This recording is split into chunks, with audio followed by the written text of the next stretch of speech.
इतिहास लिखा है इसमें, कुछ खास छिपा है इसमें। इतिहास लिखा है इसमें, कुछ खास छिपा है इसमें। मर्यादा है कोई वादा है, विश्वास रखा है इसमें। सात फेरों से मिला ये तो उपहार है, मेरा श्रृंगार है, मेरा श्रृंगार है, मेरा श्रृंगार है, मेरा श्रृंगार है। मंगलसूत्र, मंगलसूत्र, मंगलसूत्र, मंगलसूत्र, मंगलसूत्र, मंगलसूत्र, मंगलसूत्र।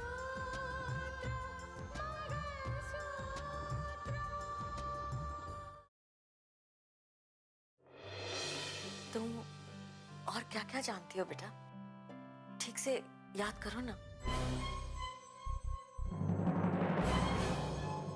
मुझे तो सिर्फ एक ही वजह नजर आती है कि उन्हें पता लग गया होगा कि जिस राकेश को उन्होंने बचाया है वो कानून का मुजरिम है। दुश्मनी से कुछ हासिल होने वाला नहीं, लेकिन हो सकता है अगर हम प्यार से काम लें तो हम लोग राकेश भैया को बचा सकते हैं। आपकी बात बिल्कुल सही है, लेकिन बस एक चीज का ध्यान रखिएगा कि कानून की आंच कहीं मुझ पर ना आ पहुंचे। शिवराम जी को। हाँ शिवराम जी कहिए। जज साहब।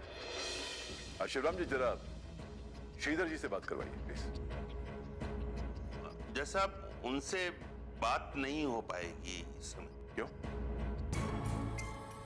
वो लोग हैं नहीं, कल रात से पता नहीं कहां चले गए वो लोग। कहीं चले गए? अचानक कहां जा सकते हो? कुछ पता नहीं चल पाया जज साहब। मैंने आसपास के लोगों से भी पूछा तो उन्होंने बताया कि उन्हें भी कुछ नहीं मालूम है। सुबह उठकर देखा उन लोगों ने तो उनके घर पे ताला लगा हुआ था। जज साहब कहीं ऐसा तो नहीं कि वो लोग शहर आ गए हों, अर्जुन ने उन्हें बुला लिया हो? शिवराम जी मुझे श्रीधर जी से बात करनी थी और मुझे तो यह भी नहीं पता कि अर्जुन कहाँ रहता है।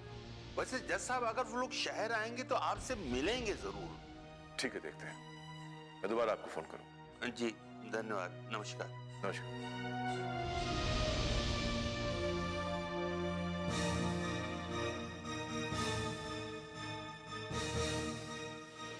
शारदा श्रीधर और अंजना गांव में नहीं है, पता नहीं कहां चले गए, कहां गए होंगे। हाँ हाँ पंडित जी, सामग्री मंगवा ली गई। अरे वही वो नुक्कड़ पे जो मंदिर है ना, वहीं शादी की तैयारियां चल रही हैं। वहीं रोहित और साक्षी की शादी करवाई जाएगी। ठीक है भाई, दोनों परिवारों की यही मर्जी है कि शादी को सादे ढंग से संपन्न करवा दिया जाए। अरे आप चिंता मत कीजिए, बस आप समय पर पहुंच जाइएगा। जी धन्यवाद। कमाल है पंडित जी। अरे आ गए शॉपिंग करके? हाँ। साक्षी कहाँ है पापा? अपने कमरे में होगी। वो शादी तय हुई है ना, तो घर से जुदा होने के उसमें वो भी उदास हो गई है। अब नहीं रहेगी पापा, क्योंकि मैंने उसके लिए बहुत सारी शॉपिंग की है। अच्छा मानस, आज मुझे ऑफिस के लिए जल्दी जाना होगा। वो कुछ ऑफिसर्स आ रहे हैं जांच आयोग से, राकेश के सिलसिले में कुछ बातचीत करना चाहते हैं मुझसे, तो मैं निकलूं? हाँ हाँ निकलो तुम। हाँ, ये जो है वो साक्षी को दे देना, वो खुद चेक कर लेगी। ठीक है पापा, मैं निकलती हूँ।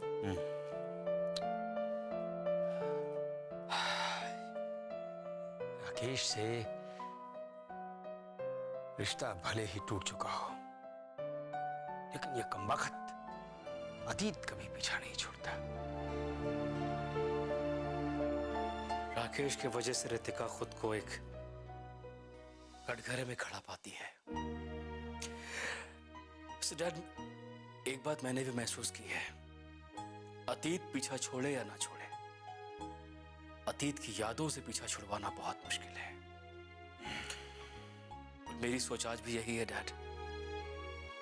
मैं किसी से रितिका को छीनना नहीं चाहता। and I mean it.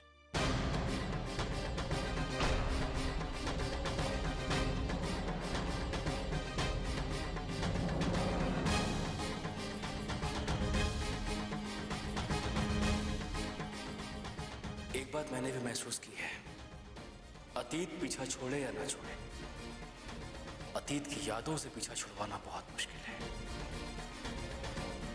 मेरी सोच आज भी यही है डैड। मैं किसी से रितिका को छीनना नहीं चाहता, and I mean it.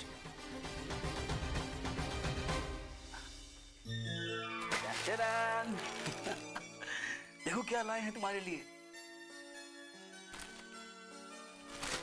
साक्षी, तुम उदास हो? अच्छा अच्छा अच्छा अच्छा अच्छा अच्छा। मेरी बहन ये सोच रही है कल उसकी शादी हो जाएगी, अपने घर चली जाएगी। तो पगली है तो खुश होने वाली बात है।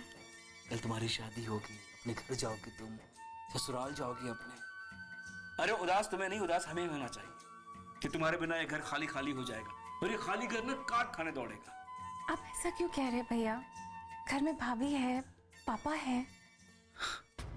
किसे पता कौन कहाँ रहेगा साक्षी। रितिका यहाँ रहेगी या कहीं और। भैया आप अब भी ऐसा सोच रहे हैं? आपको पता है आपकी इसी सोच की वजह से भाभी को कितनी परेशानी होती है, और आपकी इसी सोच की वजह से मैंने कई बार भाभी को रोते हुए भी देखा है। वो आपको छोड़ के कहीं नहीं जाएगी भैया, वो बहुत वफादार है। एग्जैक्टली साक्षी, इसीलिए मैं भी उसके साथ वफा निभाना चाहता हूँ, और मैं चाहता हूँ कि रितिका को उसका प्यार मिल जाए। ओह,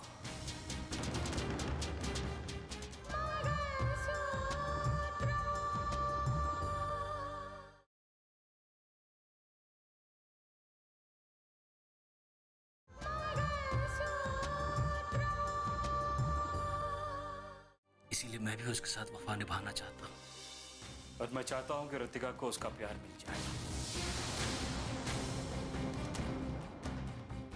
ओह,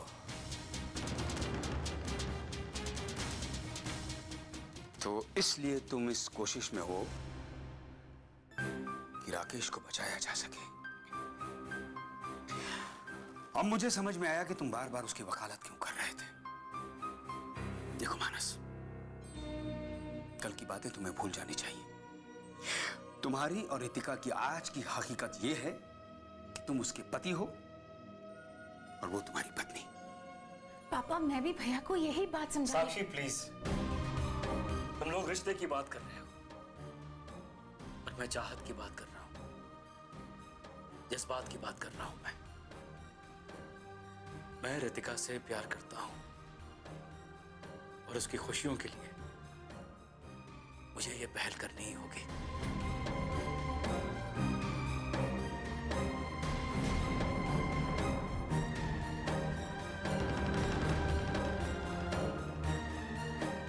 पापा भैया बहुत गलत समझ रहे हैं, प्लीज उन्हें समझाइए कि रितिका भाभी की खुशी राकेश में नहीं है, सिर्फ भैया में है। हाँ बेटा, मैं दरअसल मानस का मकसद नहीं समझ पाया था, जब मुझे समझ में आया है। देखते हैं।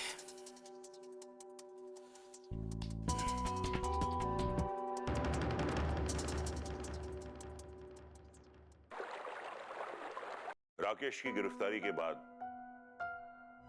पुलिस उसकी चार्जशीट बनाकर दोबारा अदालत में पेश करने की कोशिश कर रही है, और इस केस से जुड़े सारे दस्तावेज दोबारा मंगवाए जा रहे हैं। लेकिन इससे क्या होगा पापा? राकेश के खिलाफ कोई चार्ज नहीं है। वो कानून से भागा हुआ एक मुजरिम है जिसके खिलाफ सजाए मौत का फैसला सुनाया जा चुका है, और पुलिस अपना काम कर रही है। इस केस का जजमेंट फिर से निकलवाया जा रहा है और पुलिस राकेश को दोबारा अदालत में पेश करेगी। देखिए, पुलिस को जो करना है वो तो अपना काम करेगी क्योंकि वो काबिल है, लेकिन हमें यह सोचना है कि हमें क्या काम करना है। मतलब हमें कोई ना कोई रास्ता तो तलाश करना होगा ना राकेश की रिहाई का। तो तलाश करो ना रास्ते। मुझे बस अपना बेटा वापस चाहिए। अब मामा जी, लेकिन हमें जो भी करना होगा जल्दी करना होगा।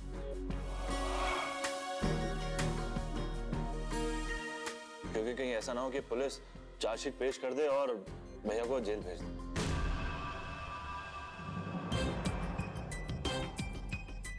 और उसके बाद वहां सब साजिश करके भैया को फांसी के लिए एक नई तारीख दे दे। नहीं नहीं, ऐसा कुछ नहीं होगा। ऐसा कुछ होना ही नहीं चाहिए। नहीं नहीं दीदी, ऐसा नहीं होगा। मैं हूं ना, ऐसा हरगिज नहीं होने दूंगा। तुम क्या करोगे सुंदर?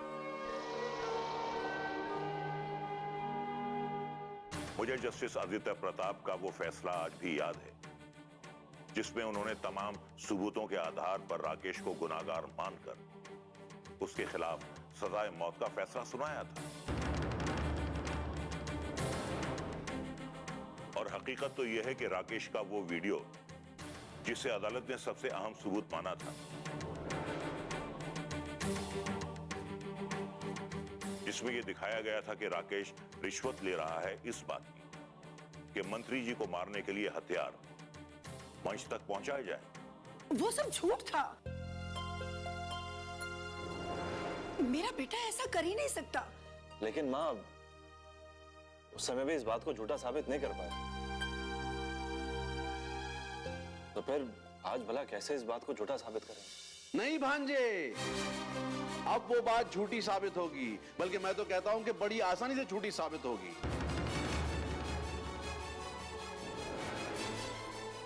दीदी, मैं राकेश से मिलने गया था लॉकअप में। उसने मुझे सारी हकीकत बताई। दरअसल हम लोग जीजा जी उस वीडियो की हकीकत को समझ ही नहीं पाए।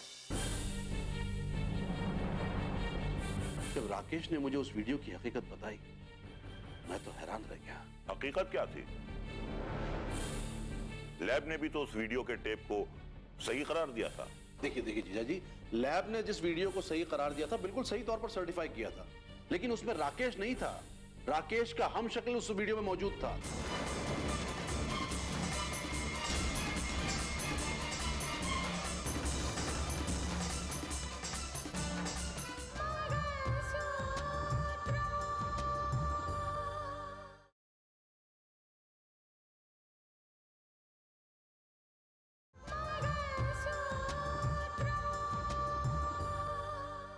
लैब ने जिस वीडियो को सही करार दिया था, बिल्कुल सही तौर पर सर्टिफाई किया था, लेकिन उसमें राकेश नहीं था। राकेश का हम शक्ल उस वीडियो में मौजूद था।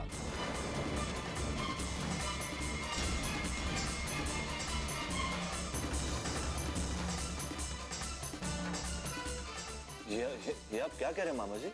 बिल्कुल ठीक कह रहा हूं भांजे। तुम देखना, अब ये हकीकत दुनिया वालों के सामने आएगी कि जिस वीडियो के अंदर राकेश को शूट किया गया था, वो राकेश नहीं था, बल्कि उसका हम शक्ल था। हूबहू उसका हम शक्ल विपिन नाम का एक शख्स, जो अहमदनगर का रहने वाला है।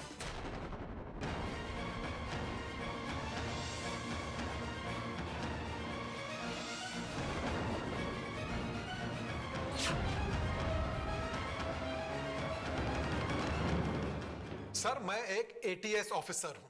मैं ये जुर्म नहीं कर सकता। मुझे फंसाया गया है। मैंने तुम्हारी जजमेंट फाइल पूरी पढ़ी है।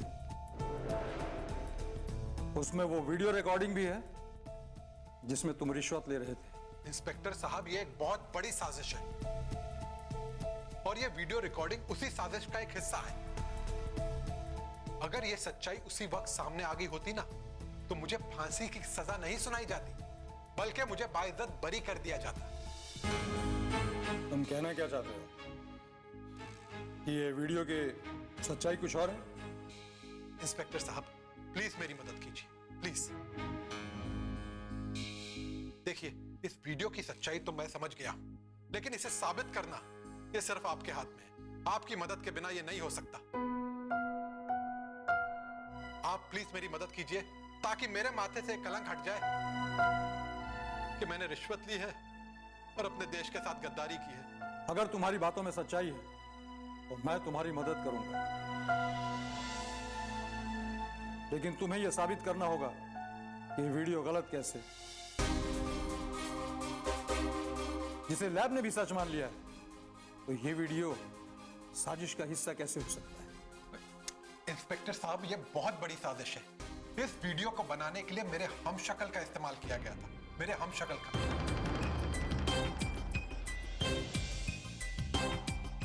उसमें जो है ना, वो मैं नहीं हूं। हाँ, अरे जब ये बात पूरा पुलिस डिपार्टमेंट नहीं समझ सका तो और कोई क्या समझेगा?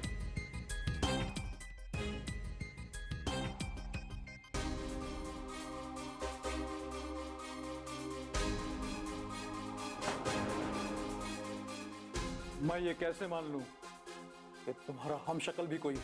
क्योंकि इंस्पेक्टर साहब, मैं आपसे कह रहा हूं, आप अगर थोड़ी छानबीन करेंगे ना तो आपको पता चल जाएगा कि मेरा एक हमशक्ल है, उसका नाम विपिन है और वो अहमदनगर में रहता है। हाँ, आप एक काम कीजिए, आप अहमदनगर जाइए और वहां जाकर थोड़ी पूछताछ कीजिए। वहां आपको विपिन जरूर मिल जाएगा और एक बार जब वो आपको मिल जाए तो वो खुद ही कबूल कर लेगा कि वो विपिन है। और अगर वो आपको वहां ना मिले तो आप उसके बारे में वहां पूछताछ जरूर कीजिएगा। फिर तो आपको सच्चाई का पता चल जाएगा कि मेरा एक हमशक्ल है। अगर तुम्हारी बातों में सच्चाई है तो इस बात की इंक्वायरी होगी।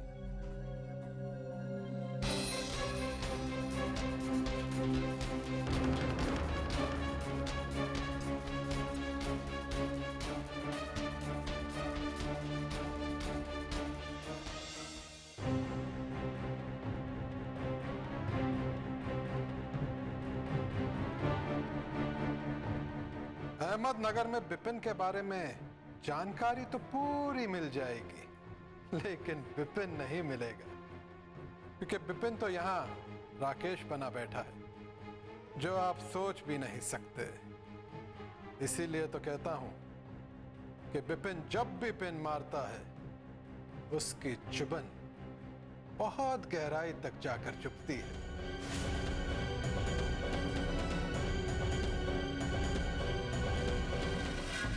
ये आप क्या कह रहे हैं कमिश्नर साहब? नहीं नहीं, ये शायद आपको कोई गलतफहमी हुई है।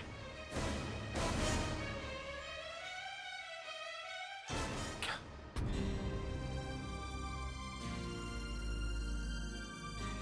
इतनी बड़ी भूल हो कैसे गई? जी, एक बेगुनाह इंसान की जिंदगी से खेल लिया हमने।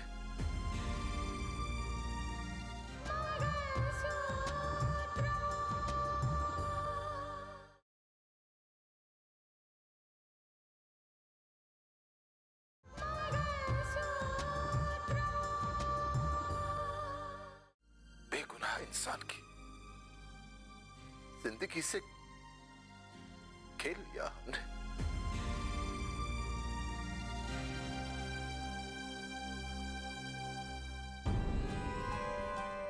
जी,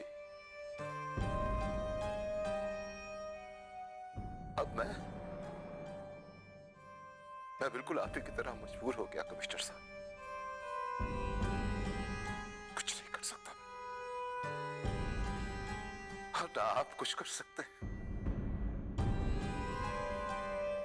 कुछ नहीं। आपने जो भी इंफॉर्मेशन मुझे दी है, थैंक यू फॉर दैट।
आप बहुत परेशान हैं।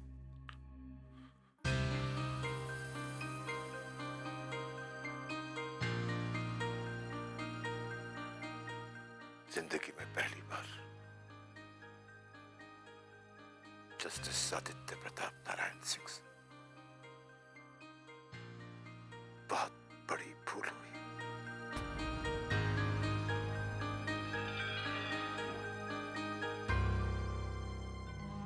शारदा, जिस सवाल के जवाब को मैं आज तक ढूंढता रहा, जिस सवाल ने मुझे आज तक उलझाए रखा, उसका जवाब आज मिल गया।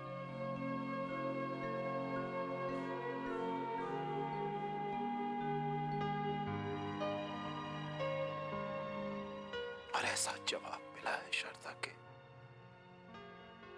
मेरी आत्मा, मेरी रूह कोसती है मुझे। एक ऐसी हकीकत सामने आई जिसे उस वक्त ना पुलिस समझ सकी, ना मैं समझ सका।